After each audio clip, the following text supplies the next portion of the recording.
Blake Bortles has been named the Week 1 starter against the Houston Texans when we kick off this NFL season, 2017. Bortles hasn't looked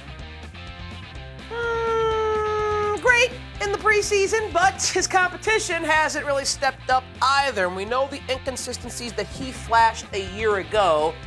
All the talk about his second year in the league, 2015, is he ready to break out? Some people wonder if those numbers were just put up in garbage time, if he padded his stats against defenses that were allowing him to run his numbers up after his Jacksonville Jags were put into big-time holes. How short do you think the leash is with a new head coach, with Tom Coughlin as the new czar of football operations?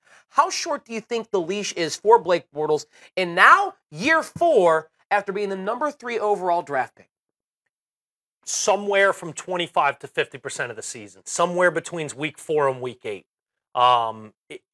Anywhere in, depending on how the first 4 weeks go. I think they give him the first 4 weeks no matter what. Okay. They've made this decision. As you said, he didn't exactly by merit and by his great play grab this starting job and prove to Doug Marrone and the new regime with Tom Coughlin sitting high in the ivory tower, this is my job. This is why you drafted me so high. Not you. This is why others drafted me several years ago so high in the draft. He didn't exactly prove that. I think they give him a quarter of the season. Okay. And if he hasn't proven it at that point, I think it's Henny's job.